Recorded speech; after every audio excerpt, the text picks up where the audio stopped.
Bonsoir chez vous mesdames et messieurs, merci de la confiance que vous accordez à cette émission Loco le Plus sur les www.rdcongoinfo.com mais aussi sur Congo TV à Kinshasa. Pour tous ceux qui me connaissent, j'en suis très flatté. Si vous ne me connaissez pas, sachez que je m'appelle Fiston Pelé de Tata Djobo. Mesdames et messieurs, aujourd'hui dans le cadre de cette émission, nous allons recevoir un artiste comédien, bien. Se plaisera bien à Kinshasa, se plaisera bien à Poto, partout où vous nous suivez. Si vous avez bon séjour dans le pays de Mandela, il s'agit bel et bien de Pakaloui. Pakaloui, boni. Bien, bien. Nous sommes bien. C'est bien. Voilà, nous allons voir la mission, nous allons pratiquement la Cap Diem.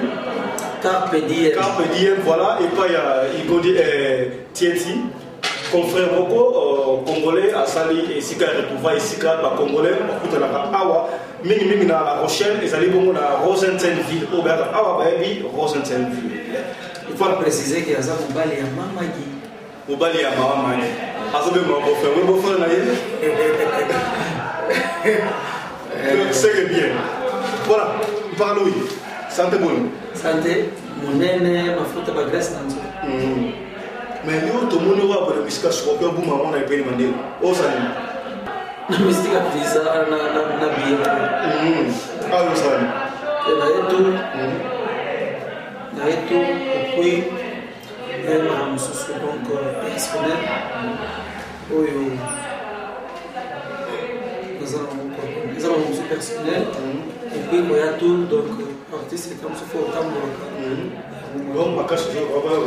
artiste, il faut autant de moi, tout, mais le cadre de un boulot, mais nous avons un soupe personnel pour les anciens.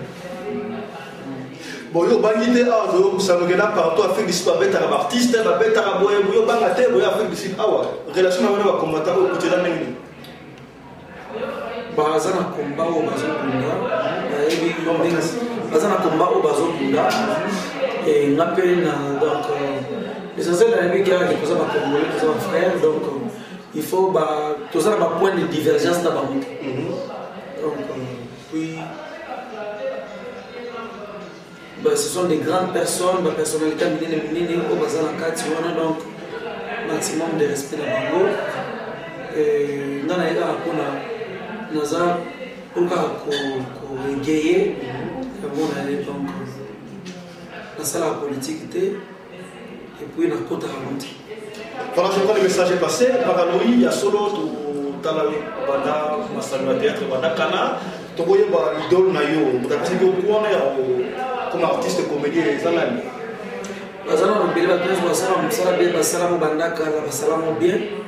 Mais précisément dans le Bango, toujours les alliés viennent pour nous personnellement, oui, on a joué qui pas calorique quoi. Est-ce que vous avez chance à vous aller la scène, dans la scène, vous avez plusieurs fois et puis nous avons très bien. Nous avons très bien, puis surtout, conseil monsieur la musique, nous conseil de tout près. Conseil de tout près, azoé bisou donc hors caméra, azoé bisou ma caméra. Il faut qu'on apprenne que comment un jour depuis que mingi ya auto solo là na kolanda ngope nazo matamo ba marché à gradin depuis que comment un jour. Voilà, cette émission fait plaisir à papa Sisi Fula Bandindi à Johannesburg, mais aussi à maman Fifi Kingam aux États-Unis. Parce que oui, au Banda Théâtre et moi Kala, tu vois, ça dit complet dans le monde pour le théâtre. Sur le dossier, on a 3 types de salles combien? Quand il y a des choses comme ça. Les appels, hein? Les appels, les maternelles. Les maternelles, c'est bien. Calcul mental, c'est comme ça. Vous avez invité ou vous faites ça souvent dans le il faut avoir 20 ans. Ok, la calcul au saluana aux joies déjà ni dans le monde du théâtre. La ceux qui parlent aussi comme pour il faut aller sur non. Nous ça la carte de la matériel. Matériel nous allons le dossier à pour faire ticket bar non. Matériel pas la biji pour la théâtre. Matériel dans tes relations dans le théâtre ça plus qu'important. Et puis, peut-être comme si la place on a bon comme attendre sauté, son azalaki dans le théâtre et puis un mauvais souvenir exactement. Donc, juste un bon souvenir. Bon, on a quand on sur le lobby, on a un mauvais souvenir et dans la cour on a anglais bon. Donc, on a un mauvais souvenir exactement. Ils ont un bon souvenir et nous on a dit que théâtre donc nous allons continuer pour vivre. Mais je ne sais pas là pour nous dans un mot. Nous avons piéton, on est foyer bas. On a regardé ça c'est Vous avez posé à terre. Tu n'as pas de ça. Tu as pour nous à ce moment là. On a fait un peu de global. Comment on va juste. On a les bons. On a les bons. Mais ça me parle partout. Par le Giraffe 4, on regarde Angola, c'est Giraffe 4 et le coup t'as pas constaté ça. On a qu'un Angola. T'as noté. La ville on a qu'un Angola. Ça veut bien. Par le oui. On tourne au type à Mama Fikinga pour que je suis là. Hier, le mot là, papi qui est à Paris. Alors, oui, d'après le constat, ça là, il y a une pièce, il y a une chose que je ne alors oui, là, tu as mis, il n'y a pas d'écouter. Pour la ville. T'as ce qui ici. Je suis là. Je me ressens bien. Bon, de toutes les façons, ils ont à l'époute à tes mains. Celui moi, l'époute à tes mains, on a moins trop main. Parce que c'est les amis. C'est les amis. Donc, après, on a raté que non, la vie normale, et on a dans le théâtre. Donc, moi, la différence, c'est que dans mon arrivée, je suis venu à la chemise à ma pote. Et quand je chemise à ma pote, c'est normal qu'on ait un chien à la feste. Or, il y a un autre, jamais chemise à la feste. Par Louis, nous avons eu une conférence au théâtre. Tu vas dans théâtre, moi, quelques temps après, on a sorti un album. Yo, ça va me demander moi. Ça bien après c'est belette. Non, moi album go, o yem bio. Moi théâtre pesant, mais moi o yem pesant. Pour nous l'auteur sur la montagne, c'est bon. So il va y avoir montagne. Nous artistes comédien. Comédien. Donc yo o yem pas rater un jour mais on va y. Nous artistes comédien. N'est pas oui pas. Ngamo tata ma boko na beta na contre-temps. Donc yo ça. Et ça on peut gagner là. C'est ça ka, bien que ça ka art. Donc tous on va artiste donc tous on a préfixe mon boy, préfixe. Ils sont artistes. Oui, ceux qui peintent, ceux qui plasticiens, ceux qui. Donc, ils ont envoyé un bar. Donc, mais vous savez, parce que donc, on appelle ça les appels importants. Moi, c'est que nous sommes pas de soir au Baye. Il y a beaucoup de gens qui sont théâtre. Ok, merci beaucoup. Le message est passé, mesdames et messieurs. Par Louis, relation à eux, là-bas, pour faire la même chose au théâtre, ils ont ramené une. Très très bien.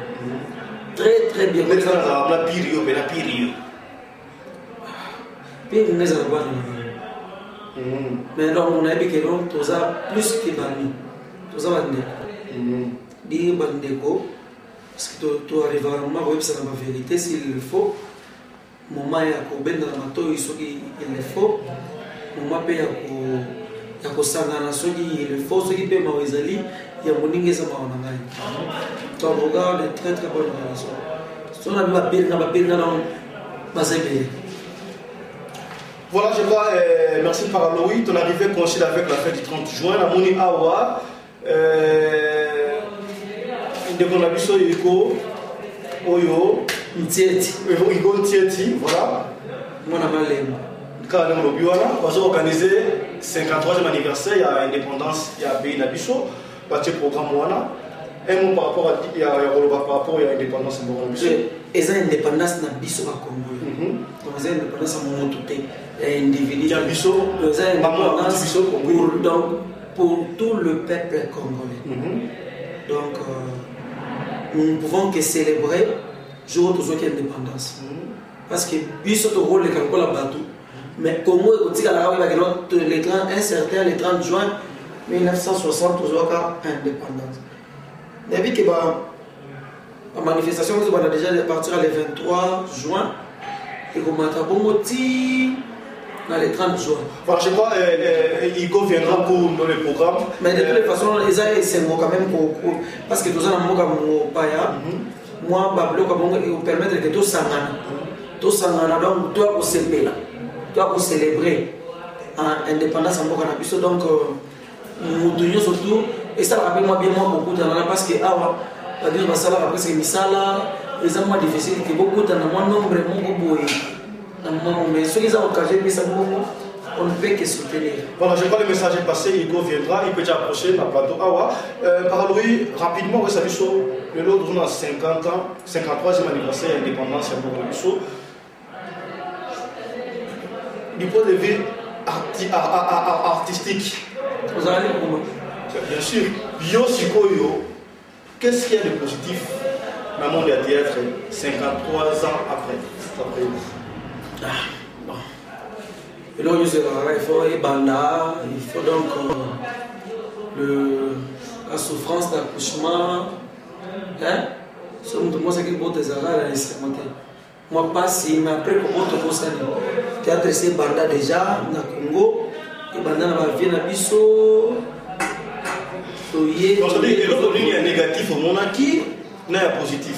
Et là, le négatif est allé béni parce que la structure n'a pas en la matière exacte. C'est-à-dire, notre pays n'a pas une politique précise sur la culture de notre pays.